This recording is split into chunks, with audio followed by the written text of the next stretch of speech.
the meeting to order. Thank you all for coming tonight, who you are. Welcome to the Monday, May 5th, 2025 Fairfield Planning Board meeting. Item 2, minutes of the April 7th, 2025 meeting minutes. If everybody has had a chance to look at those meeting minutes, they're quite lengthy. If there's no changes to those meeting minutes, I would take a motion to approve. Motion to approve. Have a motion? Second. And a second. All those in favor? Thank you. Public hearings, conditional use permit application for Joseph Church Darker View Tint LC for home business in his residential garage located at 9 Archer Road on Assessors Map 13, Lot 29A in the Rural Land Use District. We are in public hearing right now, so if you would, go ahead and tell us what you're going to do. So my name is Joseph Church. I was looking to start a automotive window tinting business out of my garage. The joy of that is there's no heavy chemicals or anything involved. I was just looking for a career path to start my own job and manage my own hours. It's pretty straightforward. You bring a car in, clean the windows off, cut all your tint up. It's water and Johnson baby soap is what you use for a slip solution. You work it all in there, you get all your edges, you squeegee it out, and that's really all there is to it. Pretty straightforward job. Familiar with? Yeah. Any, no comments from the public because there's no public here. How about on Zoom? Has anybody zoomed in for this public hearing? I see no hands, and Taylor, I think that takes anything? Hi, yeah, my name's Thalia. I just joined online, but I don't have any comments on this project. Okay, thank you. Thank you. I will wait one more minute or two to make sure someone else doesn't chime in. It is in public hearing, so abutters and people that were notified, if they have something to say, pro or con, we encourage the public to participate and comment in these things. Yep. That way, there's less complaints later. Yes. They had their chance to speak for the project before that.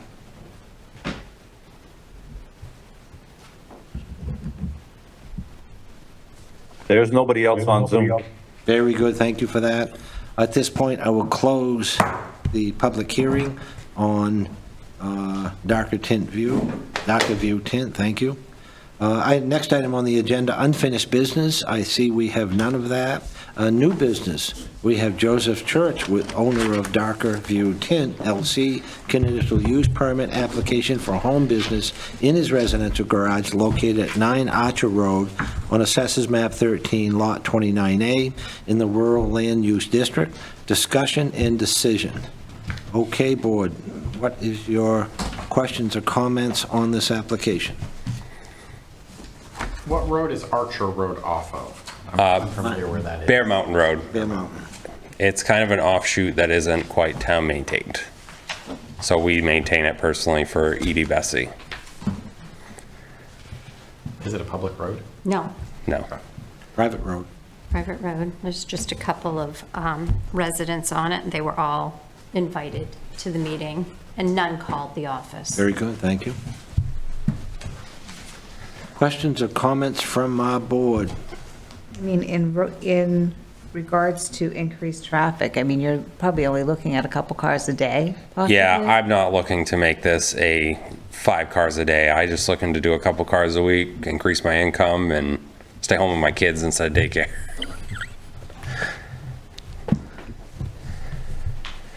Parking, I'm not familiar with the site. Got a 2, 3, 4 car parking there in front of the garage? Yeah, I got a pretty good sized driveway. I've had events there where I've had probably 20, 30 cars Okay. comfortably parked without problems. All right. But Good. my main driveway is probably 9 cars if I really want to squeeze them in there. Okay. But I want to do appointment only, drop off, not trying to have a million people out there all the time or open doors for people to just show up randomly. Right. Great. Any other questions or comments?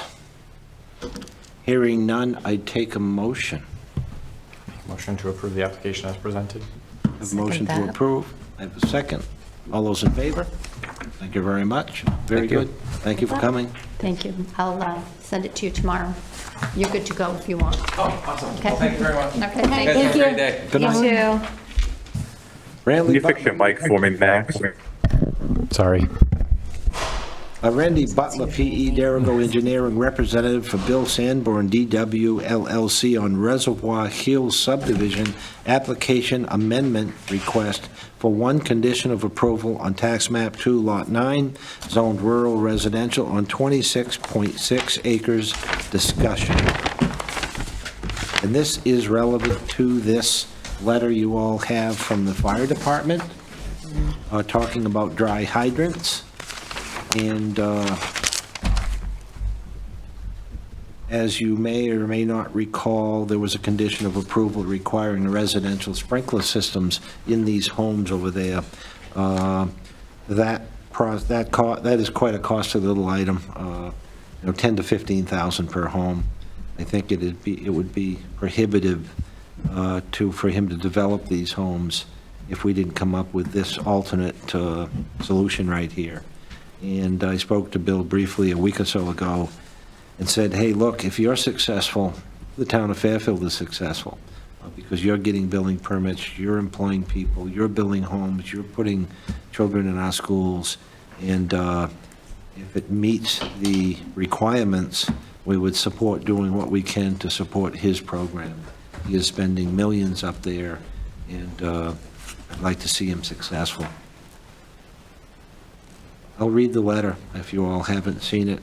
After looking at the plans and speaking with Randy and Bill, I will allow for an amendment to the fire protection plan for Reservoir Hill subdivision. Former Fire Chief Bickford had required a residential sprinkler system in accordance with NFPA 13D. This system would need approval of the Fire Marshal's office.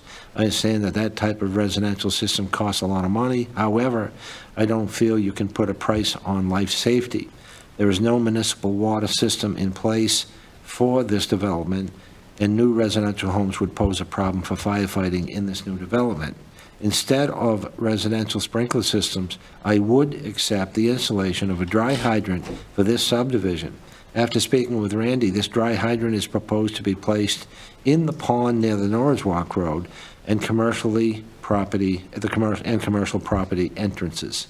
In the future, if possible, I highly recommend an additional hydrant be installed on the opposite end of the residential area. The dry hydrant would need to meet the NFPA 1142 dry hydrant requirements, be a minimum of 6-inch diameter with a 6-inch female swivel adapter and cap. The town of Fairfield Fire Department would need access to the hydrants 365 days a year. Access will need to allow for a fire truck to pull up and hook up to the hydrant with one 10-foot section of suction hose. Also, there needs to be an assurance of enough room for another fire apparatus to pass by on the roadway and stop and fill. Space for pumping apparatus should be 50 by 15 feet minimum, with the ability to come from either direction. The hydrant connection will need to be lower than the intake of the apparatus hooking into it. It does not need to be much, just not higher than the intake. I will be more than willing to meet with the installer of the dry hydrant and go over the details and requirements. Thank you thank you, and please reach out with any questions. Travis Leary, Fire Chief. So that letter is reasonably self-explanatory, and it would get fire protection with one dry hydrant, and maybe a second one would be phased in as the project reached maybe its midpoint of construction or some qualifying point to add the second dry hydrant. And I know the other area towns, Waterville, doing projects, they accept dry hydrants for my Streamview Drive projects. And I've not put a project in front of any town in this area that required sprinkler systems. Several of the projects I've done have accepted the dry hydrant situation, including Waterville. So it's fairly standard to have this dry hydrant thing. I could see if it's not a commercial building, not requiring the sprinkler systems to be installed. However, in defense of Mr. Bickford, with no water source nearby, Right. it's quite a hike to a water source, and I don't know where the closest water source would be. The bottom of Fish Hill, I don't believe has one.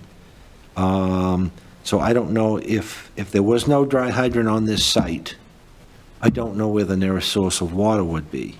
And obviously, if there's a fire, time is of the essence. So to have two sources of water on this subdivision, this holding pond as well as this other man-made pond, and if he's willing to install both of those, that's triggered at some point in his subdivision, the letter says that that would take care of the issue.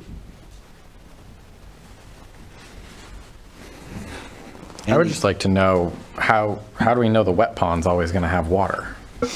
Well, the wet pond being wet leads to, there's water there, and it would have to be, if it went dry, or if for some reason the man-made pond wasn't kept up, that would be a problem. And that possibly would trigger the road built for the 6-acre pond to have a backup, okay? So the motion could be languaged such that if the front pond was unusable at any point in time, that could trigger the second dry hydrant put in to the larger pond so that we know there's water there. And yes, requiring a dry hydrant leads to, there's got to be water there. Right. So, you know, if the man-made pond does go dry in a dry season and you don't have fire protection, I think the issue falls on the developer to provide water, and/or he's got a pond there, he may build the road sooner than later to the real pond and not the man-made pond. So that is a issue, yes. Again, dry hydrant means there's water there to put out a fire if needed. And how much water? That, I mean, a capacity of water, I mean, obviously, if it was the size of a swimming pool and 8 feet deep, that's a lot of water, 16 by 32. And I think the pond that's in the front is quite a bit larger than that, isn't it, on the maps? It was quite large. It And again, it hasn't has to already- have water in it. Agreed. I've seen a lot of very successful dry hydrant applications. I don't have no knowledge of what groundwater conditions are in this area and how well draining the soils are, what the construction methods are around that new wet pond. Yep. So it's unfortunate that we don't have the representative of the applicant here tonight to answer those questions. And we would want a guarantee, I say a document in writing outlining this guarantee would be very important. It would be sad that 6 or 8 homes went up. Right. And there's a dry hydrant to a dry pond, and we had a problem. I would like a letter submitted by the developer saying that he would monitor that situation and make adjustments to get at the real wet pond sooner than later. And that's what I was thinking, is if we put some sort of condition around time frame for this new wet pond to be built, I mean, we can't allow 20 homes, I mean, there's 20 lots in here. Well, that was my question If we too, allow- as to when does it become required? What size? How many Right, if we have places would we want developed? 27 lots in here, Yeah. if we, right now, if we allow this, there's 27 homes to get built, that pond ends up not having any water. Not acceptable. So we need to- The letter from the fire chief assumes that there's water in a pond and maybe water in 2 ponds at some point that's triggered. And the choices we have tonight is, A, there's nobody to answer these questions, so it could be tabled to our next regularly scheduled meeting, thank you. Or B, if a motion could be languaged that talked about the pond, the man-made pond, and how it needs at least 3 or 4 feet of water in it for capacity, and if it falls below that, it is the responsibility of the developer to get us to water at the second location. which we know has a whole lot more water. Now, that one's not that deep, it's only about 4 feet deep now, I understand. But it's 6 acres large, so there's huge capacity out there. He would have to build a road to it and that type thing. How much water's in the existing man-made pond out front there? It has not been calculated, so I am not sure. But right now, we haven't issued any building permits to any portion of this subdivision. Correct. Only one lot has transferred hands, and it's to his son. So even that person now is bound by that number 4 requirement of sprinkler. So that property owner would need to accept a change in your plan as well, because his deed has that restriction. Sprinkler. Right, but Okay. where it is Bill's son, I'm thinking he's in agreement with changing it. He has not pulled a building permit yet. So we could say no building permits will be issued until, I think that would be reasonable, but I really think we should probably table this until we have a representative from the Right. applicant here to answer some of these questions. And that representative should answer simple questions like, how big is the existing pond, how deep is it, what's the volume of water, and kind of what does the capacity per truckload of the Fairfield pumper truck, you know, is it 500 gallons, 1,000 gallons, you know? Right. To make a decision that protects, you know, safety of people here, you know, it's a pretty serious thing that someone could really get hurt, and we weren't specific in making sure that there was adequate fire protection nearby there. I'd also like the second question answered by somebody, maybe the fire chief, where's your next source of water? There is a municipal hydrant across from the trailer park going up Pong Hill. Okay, so that was where they would be. Okay. And I think too, in the future, if possible, highly recommend an additional hydrant be installed on the opposite end. I think that should be addressed in some way. When, What triggers it? Yeah, I think that's a really good idea to ask. I mean, Nicole, would you be able to follow up with the fire chief and ask him that question? certainly. So what triggers the requirement for the second hydrant? That, and then what volume of water was assumed to be provided in this first wet That pond? Correct. In other words, if he thought that there was 500 gallons per truck and he would need 5 truckloads to fight the average fire, then we can look at it that way. And then some formula of triggering when the second pond came online, because we're talking 35 homes, some duplexes, some Right. storage units, a commercial truck garage, a commercial office over there. All of these buildings all would need fire protection, and we just need some Hi, Bill. reassurances. Apologize. Oh, it's okay, you're up right now, they're asking some questions, maybe Gee, you Bill, have the thanks for answer. coming in. I appreciate it. Sorry about that. No. I was tied up out of town. Oh, no. You weren't riding around in your Corvette, were you? No, not today. Okay, good. That makes me feel better, okay? Some of the questions and comments here, Bill. Yeah. And as we had talked, you know, we do want to see reasonable cost for you to function out there and make some sales. And these dry hydrants, if they do save you money, and it does, have you seen the letter? Probably not from the fire chief? Not from Tim, no. I spoke with him today with Randy, a three-way Okay. call, but Okay. thank you. And I'll just read you a couple sentences. There is no municipal water system in place for the development, and the new residential homes will pose a problem for firefighting in this new development.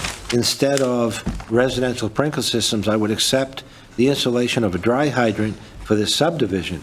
After speaking with Randy, the dry hydrant is proposed to be placed in the pond near the Norwich Walk Road and commercial property entrances. In the future, if possible, I highly recommend an additional hydrant be installed on the opposite end of the residential area.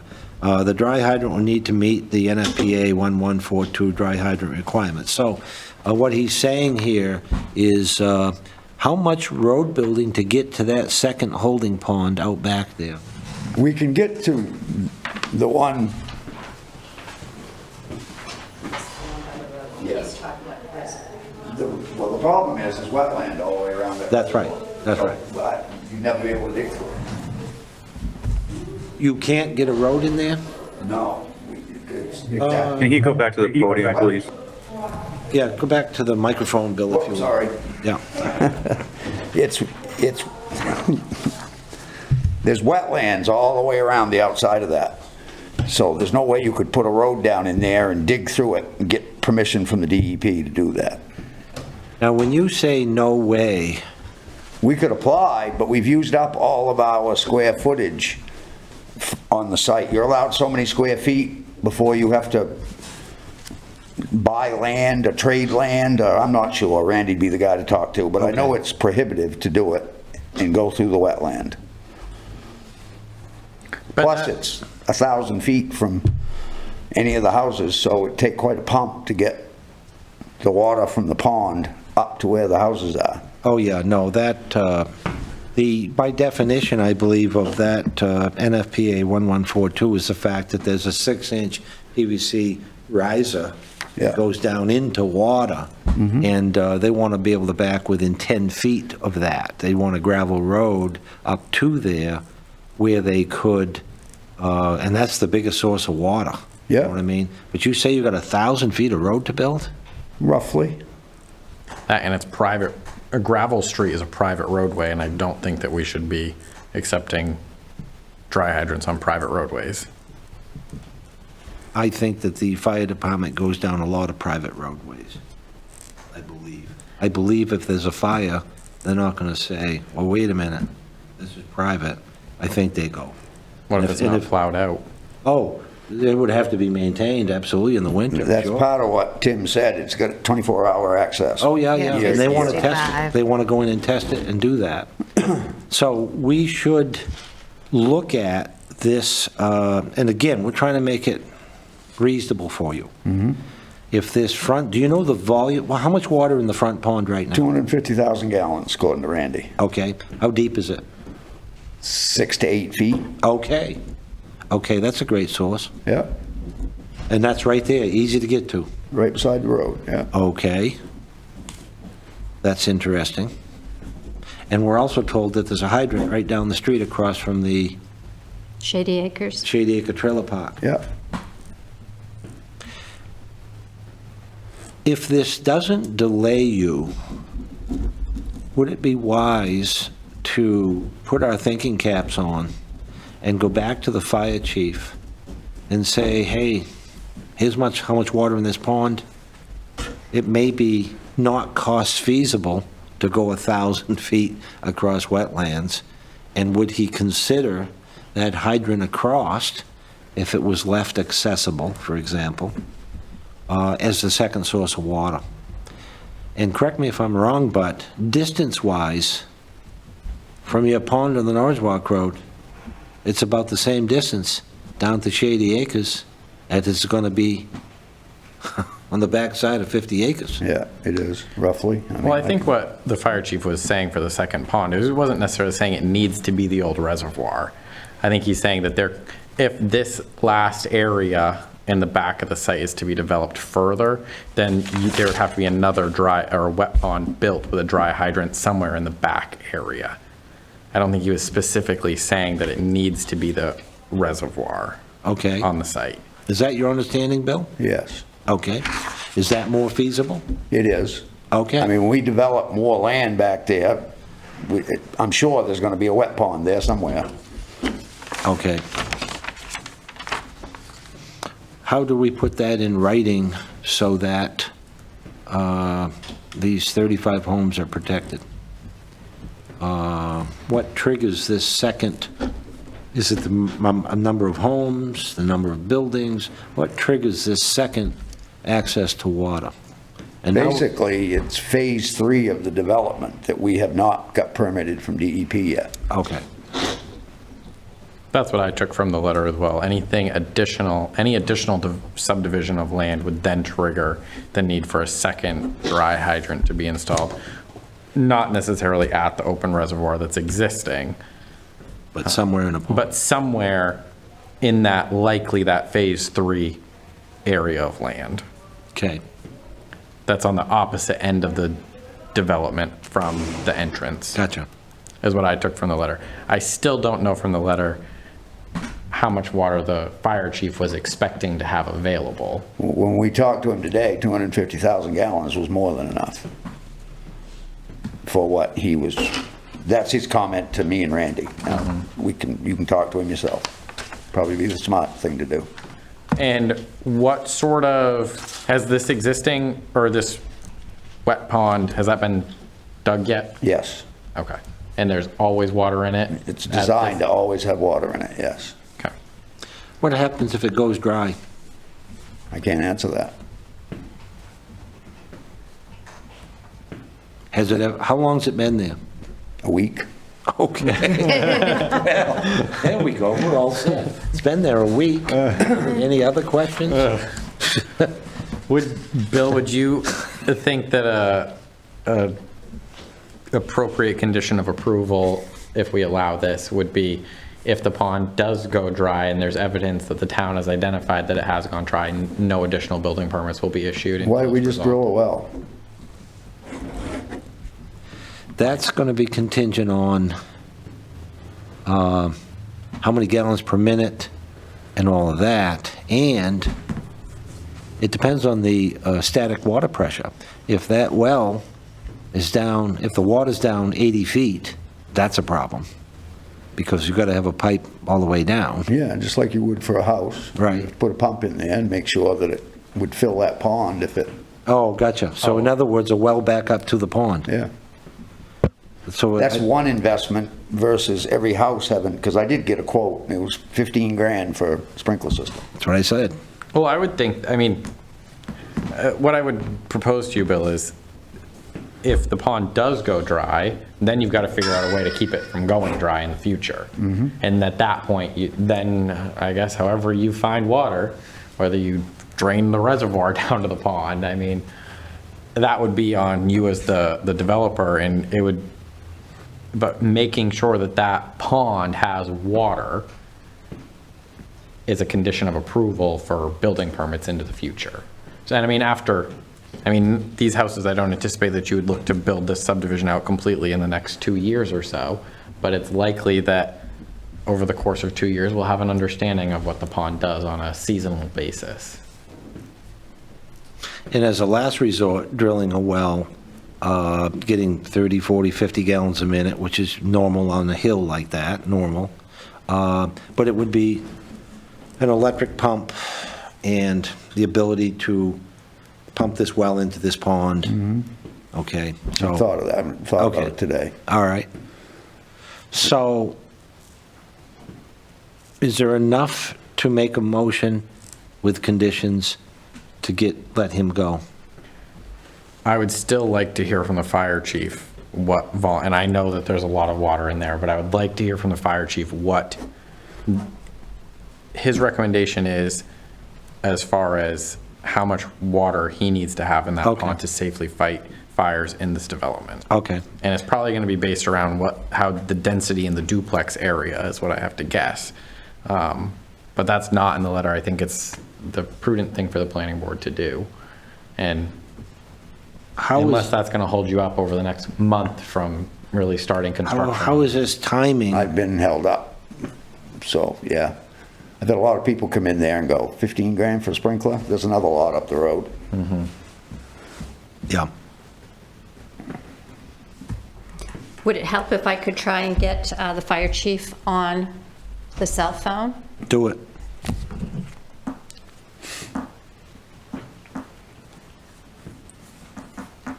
This is building season, this is sales season, this is the season. Yeah, And as you know, it's a short season.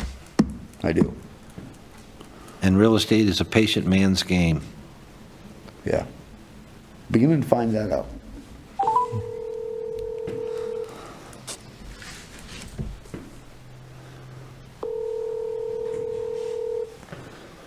Let him know he's in public session, please. Okay.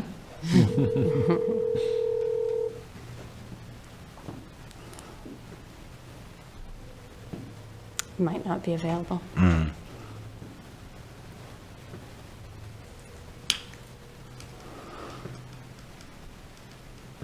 We could make a condition of approval that the fire Hi, chief finds Chief, that the it's volume of Nicole. water is I'm at the Fine, planning that's board. fine. Do you mind if I put you on speakerphone so you can answer a few questions? Thank you. Okay, you're on speakerphone, Chief. Hello. Hey, good afternoon, Travis. This is Kevin Violet, and Bill is here from his subdivision on your dry hydrant situation. Yes. And Bill had talked to you briefly today, or today, I believe, on the volume of water that's in that existing pond. Yeah. Are you of the opinion, how many gallons would you like to be reserved in an emergency? So basically, we would require 1,000 gallons a minute. And I mean, you know, depending on, you know, the size of the structure is what, you know, ultimately, you know, the gallons per minute would total. Typically, we say, I believe it's like around 25 to 30,000 gallons for one single property. Okay. And And I think Randy had said, and I think it said in that paper, that the capacity was like 250,000 gallons. correct. So you're content with that capacity? Yes. Okay. And these residentials, I'm sure, are going to be 1,800 to 2,200 square feet homes? Yeah, yes. Yeah. Okay. Yep. And obviously new construction, there's alarms in the bedrooms and fire protection to the garages, and that's all required Yes. normally. Yep. Any other questions? We'll get the chief on the phone.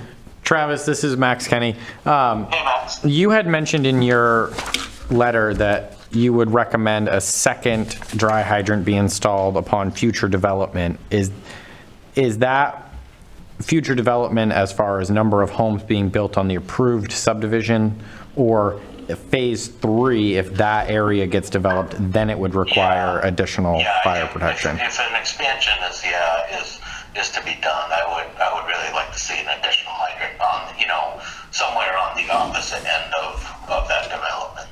Just because, obviously, you know, the dry hydrants are great, but you need tankers to shuttle that water from the water source to the fire.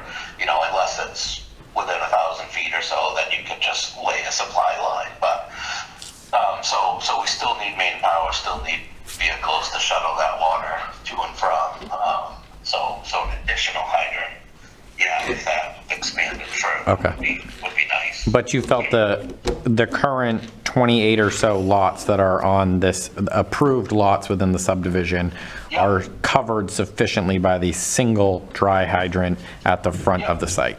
Yeah, I think it Okay. would be, and I meant to ask Randy, and he didn't quite know, but these lots they'll have quite a separation in between the buildings themselves, correct? Yes. Yes.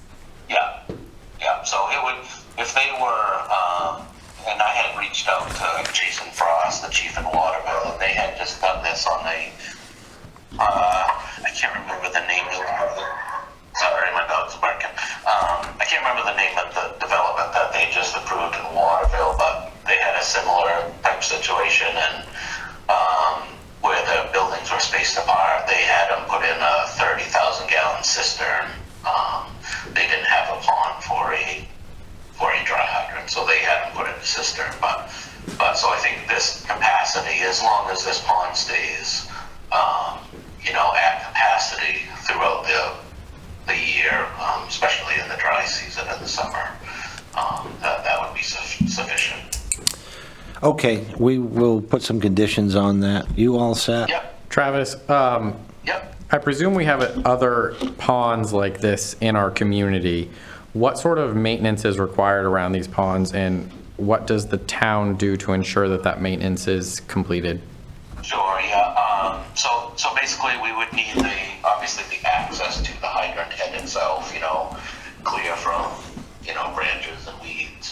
So it's easy to, one, it's visible to you know, to an outside mutual aid, especially, you know, if we tell them to go to, you know, X spot for the hydrant, that it would be visible for them. So vegetation is big, and then we would ask, and I'm sure we would be granted permission, but we would probably back flush the hydrant and flow water out of it once or twice a year, just to help keep the piping free of debris. Very good. Any other questions or comments to the chief? What about the hydrant that's across the street by the trailer park? Is that a secondary source? The question is the hydrant across from Shady Acres on Upper Main Street. Yeah, we could utilize that for a secondary source, yes. Again, we would just, it's kind of the same idea. You have to have the tanker trucks that go out to the main road and shuttle water back into wherever the fire is located. And obviously, it would be much more safer doing it from that dry hydrant location. But if in the event that something failed with that dry hydrant, we could utilize that as a secondary source. Very good. Yep. Thank you very much. Okay, you're welcome. Bye. Okay, you heard it. Any other questions or comments? Are you okay with a condition of approval that the town is allowed to back flush through the dry hydrant? Okay. I think that's a reasonable That's thing to required. include. That's required. They have to test this thing. They can't drive up there 10 years later and say, oh man, this isn't working. They have to be monitoring, as they do the hydrants, testing and checking them. Don't you flush those annually? Dry hydrants? No, your hydrants. A very different animal, but yes. Okay, very good. So they're maintained similar to the way our water district does. Any other questions or comments? Just one more comment. The only deed that's changed hands that has this restriction is Jonathan's. Yeah. He's willing to get an amended deed and an agreement. Because that would need to come off his deed if it's not part of the Okay. subdivision. So is the dry hydrant functioning today? No, we haven't put it in yet. Okay, very good. So prior to installation of this dry hydrant and inspection by the fire department, then other building permits could be issued, as well as this one could be amended. Okay, Okay? yep. So I take a motion on the conditions of approval of this. I have one more question too. Sure. In the fire chief's letter, it says that it requires a 15-foot minimum area to pull off the road. It looks like on the blow up, there's going to be a 7-foot paved shoulder plus a 10-foot gravel shoulder. Is that the area, Bill, that's intended to meet that 15 feet, the gravel plus the pavement? Yes. Okay. And you could block the whole entrance if there was a fire. That's why we've got two, another way in and another way out. Gotcha.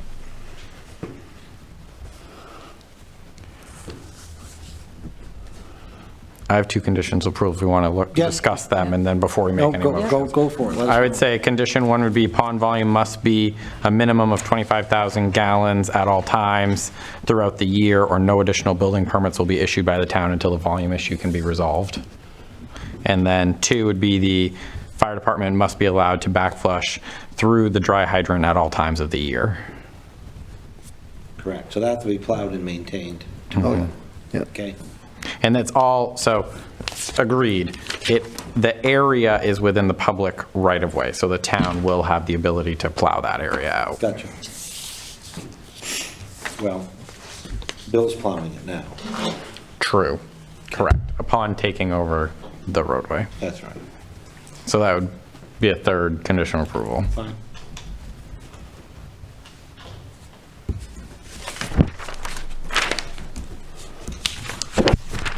So you said 25,000 gallons, Yes. okay, at all times.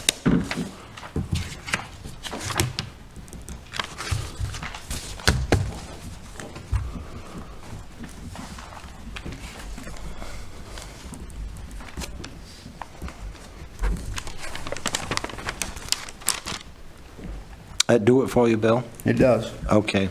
I take the motion when you're ready. I make a motion to approve the amendment not requiring in-home residential sprinkler systems in lieu of a dry hydrant being installed at the wet pond at the front of the site for the existing subdivision, knowing that in the future we'll have to do a second one, with the three following conditions. The pond volume must be at minimum 25,000 gallons at all times throughout the year, or no additional building permits will be issued by the town. Number 2, the fire department must be allowed to backflush through the dry hydrant at all times throughout the year. And number 3, the pull-off for filling must be maintained at all times throughout the year, so the town has access to the dry hydrant until that roadway has been taken over as town right-of-way.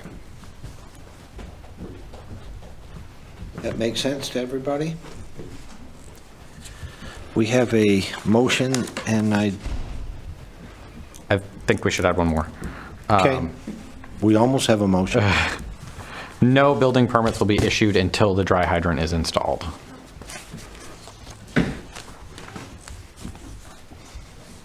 Takes quite a while to build a house, but yeah, okay.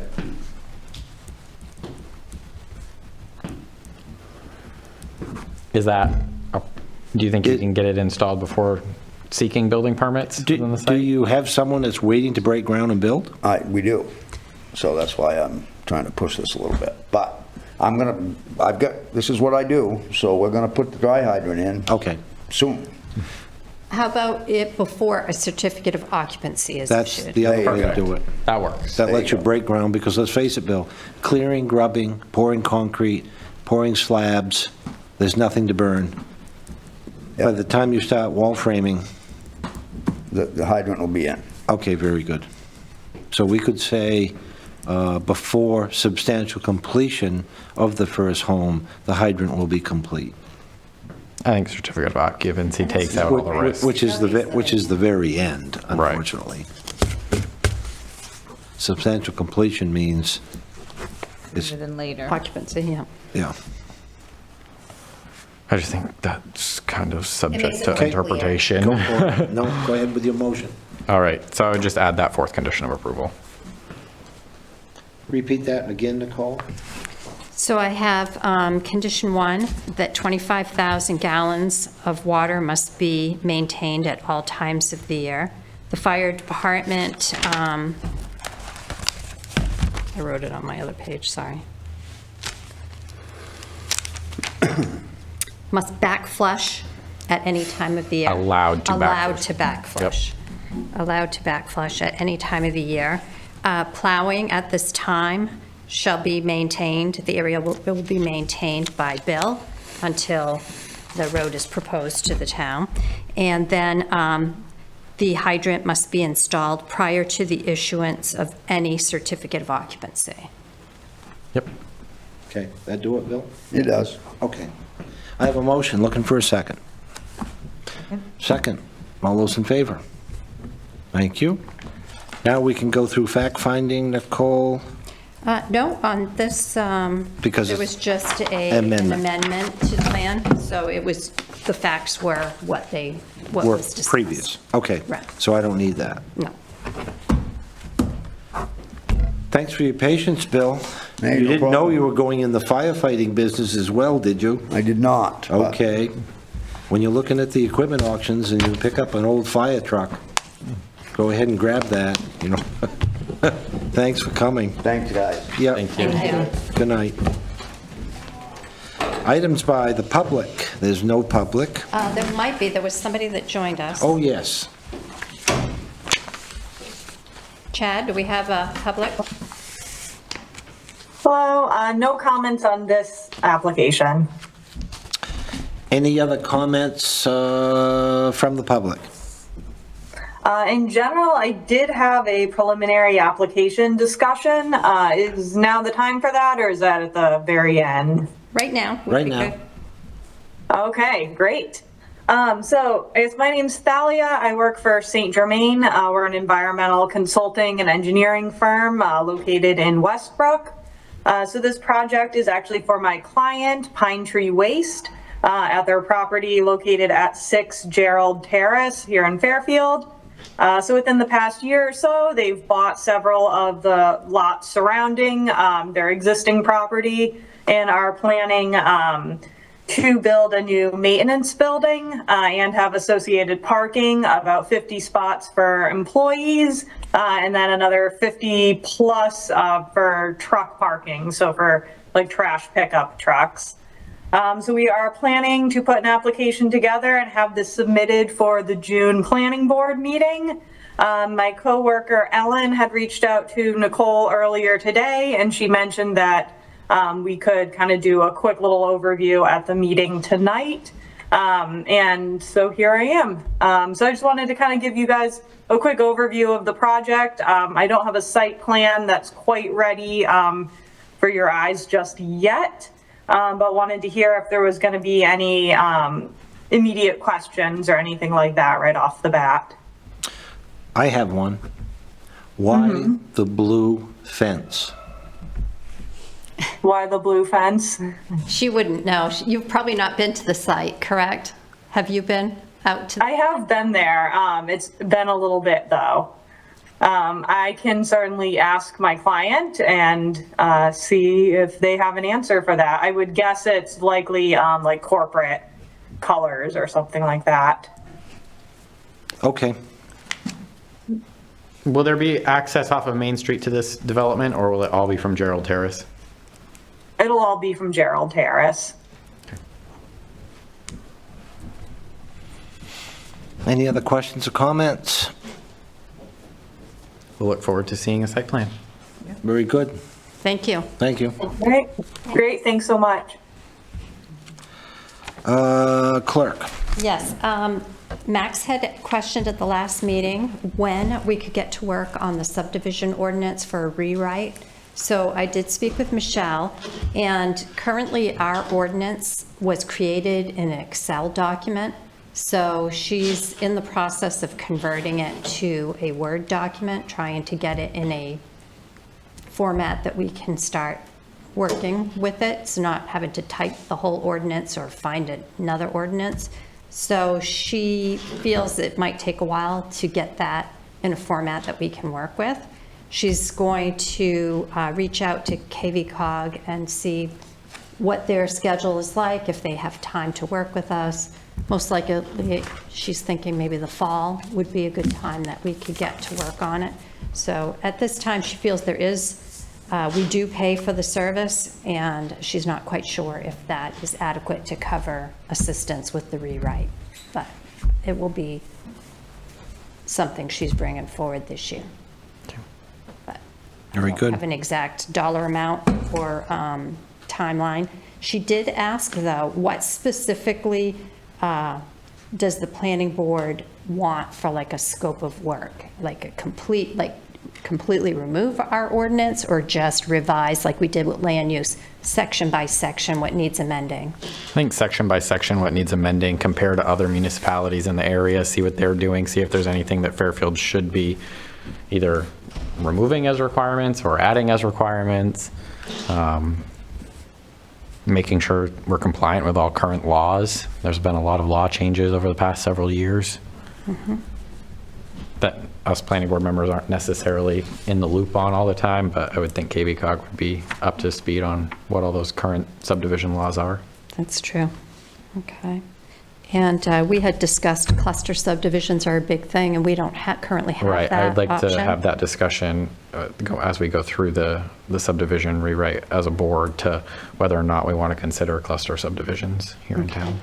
And I know when Bill's subdivision, his roads, and so a lot of our wording was based on old equipment and old methods that aren't exactly used today in road building because of the type of digital equipment they use. So maybe that needs, the road section also needs some attention. Yep. Right. And we could potentially think about moving road construction out of the subdivision and maybe into the land use ordinance. Oh, okay. So that's another suggestion. Okay. Because we run into a lot of land use ordinance issues around roads that then punt to the subdivision ordinance. And I think they do have a road ordinance in Fairfield also, under Public Works possibly. That could be a place to, it could be a standalone ordinance. We move it out of subdivision, move it into its own ordinance. All right, and then just every ordinance refers to that. Okay, so that's another thing. So there is some work that, Something that we could consider. Not Right. necessarily that we have to do it, but Okay. we've survived a long time with it how it is, but Right. But there is need So for is- update, because Correct. when I pointed out to her that there was no center line or offset stakes on the road construction, and the system it was using doesn't do that. Okay, So it didn't meet the requirement of what our words say in our ordinance. Exactly. Because that's not the method they use any longer. right. So my 1920 Buff and Buff Transit is not really up to technology. And that's all I had. Very good. Ma'am, any items by the members? Hearing none, I would take a motion for adjournment. Motion to adjourn. Motion, second. All those in favor? Thank you for coming. Thank you. Yes, thank you.